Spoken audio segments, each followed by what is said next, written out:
ربیع الاول کے مہینے میں نمک کا صدقہ ضرور کرنا، کیونکہ ربیع الاول میں نمک صدقہ کرنا اللہ کو بہت پسند ہے۔ طریقہ یہ ہے۔ محترم ناظرین و سامعین، عام طور پر بعض علاقوں میں یہ رواج پایا جاتا ہے کہ گھر سے نمک نکال کر کسی ضرورت مند کو دے دیا جاتا ہے یا نمک خرید کر صدقہ کیا جاتا ہے۔ اگر مقصد اللہ تعالیٰ کی رضا اور صدقہ کرنا ہو تو بھی نمک صدقے میں دیا جا سکتا ہے، کیونکہ صدقہ صرف پیسوں تک محدود نہیں، کھانے پینے کی چیز یا کوئی بھی حلال اور مفید چیز ضرورت مند کو دینا صدقہ ہو سکتا ہے۔ صدقہ بذات خود ایک نیک عمل ہے اور اللہ تعالیٰ کی رضا کے لیے کیا جائے تو اجر کی امید ہے۔ اگر کوئی شخص ربیع الاول میں صدقہ کرنا چاہے تو وہ نمک کے ساتھ ساتھ آٹا، چاول، دال، کھجور، کپڑے یا اپنی استطاعت کے مطابق رقم بھی کسی ضرورت مند کو دے سکتا ہے۔ اصل چیز قیمت نہیں بلکہ اخلاص اور نیت ہے۔ ربیع الاول کو صرف رسموں کا مہینہ نہ بنائیں بلکہ رسول اللہ صلی اللہ علیہ وسلم کی محبت کو اپنے اعمال میں ظاہر کریں۔ کثرت سے درود شریف پڑھیں، نبی کریم صلی اللہ علیہ وسلم کی سیرت کا مطالعہ کریں، صدقہ کریں، غریبوں کی مدد کریں، والدین کے ساتھ حسن سلوک کریں اور اپنی زندگی کو سنت کے مطابق بنانے کی کوشش کریں۔ نمک کو کوئی خاص روحانی طاقت حاصل رکھنے والی چیز نہ سمجھیں۔ صدقہ دینے والا اللہ ہے اور نفع و نقصان کا مالک بھی صرف اللہ تعالیٰ ہے۔ محترم ناظرین، صدقہ اسلام کی روح ہے۔ یہ محض مالی ادائیگی کا نام نہیں بلکہ دلوں کو پاک کرنے، رزق کو بڑھانے، بیماریوں کو دور کرنے اور بلاؤں کو ٹالنے کا ایک ایسا مؤثر ذریعہ ہے جو اللہ تعالیٰ کے بے شمار انعامات کو انسان کی طرف متوجہ کرتا ہے۔ صدقے کے ذریعے نہ صرف دنیاوی مصائب ختم ہوتے ہیں بلکہ انسان آخرت میں بھی اللہ کے فضل کا مستحق ٹھہرتا ہے۔ اس صدقے میں ایک چھوٹا مگر عظیم عمل ہے نمک کا صدقہ دینا۔ خاص طور پر جب یہ صدقہ ماہ ربیع الاول میں ادا کیا جائے تو اس کی روحانی طاقت کئی گنا بڑھ جاتی ہے۔ علماء کرام اور اولیاء کاملین نے صدیوں سے اس مہینے میں خاص طور پر صدقے کی تلقین کی ہے تاکہ ان آزمائش سے نجات حاصل کی جا سکے۔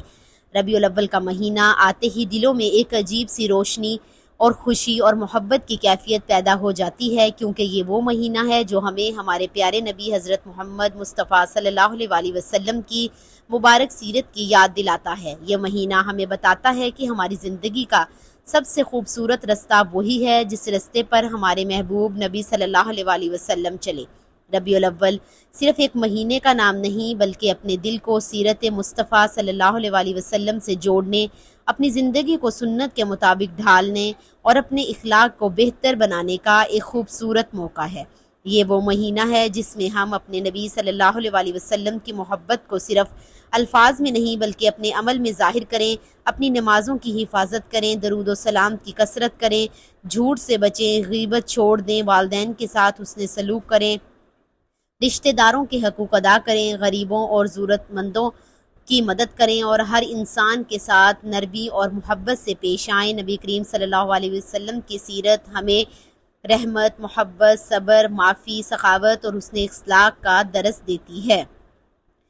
ماہ ربیع الاول میں نمک کا صدقہ دینے سے کتنا ہی سخت جادو ہو یا بندش ہو، سخت سے سخت جادو اور بندش ختم ہو جاتی ہے۔ اسی طرح اگر نظر بد کی وجہ سے تمام مصیبتیں اور پریشانیاں آ رہی ہیں تو نمک کا صدقہ دینے سے نظر بد اتر جاتی ہے۔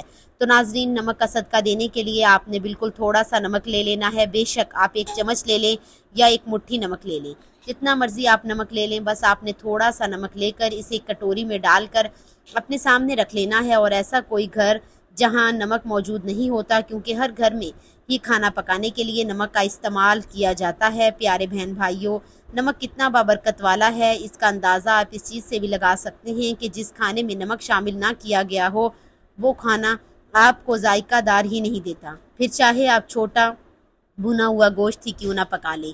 لیکن اگر آپ اس میں نمک شامل نہیں کریں گے تو چھوٹا بھنا گوشت بھی آپ کو ذائقہ نہیں دے گا۔ اس گوشت کے مقابلے میں اگر آپ بھنڈیاں یا کوئی بھی سبزی پکا لیں لیکن اس میں باقاعدہ نمک شامل کریں اور وہ سبزی اور وہ بھنڈیاں بھی آپ کو گوشت سے زیادہ مزہ دیں گی۔ یہ نمک ہی کی برکت ہے۔ تو آپ نے تھوڑا سا نمک لے لینا ہے اور اس نمک کو کسی بھی برتن میں ڈال کر اپنے سامنے رکھ لینا ہے۔ اب آپ نے ایک دفعہ بسم اللہ الرحمن الرحیم پڑھنی ہے اور 3 بار آپ نے درود شریف پڑھ لینا ہے۔ کوئی سا درود شریف پڑھ سکتے ہیں، چاہے تو درود ابراہیمی پڑھ لیں یا چاہیں تو چھوٹا درود بھی پڑھ سکتے ہیں۔ ایک بار ثواب کی نیت سے میرے ساتھ بھی درود پاک پڑھ لیے۔ اللہم صلی علی محمد وعلی آل محمد کما صلیت علی ابراہیم وعلی آل ابراہیم انک حمید مجید۔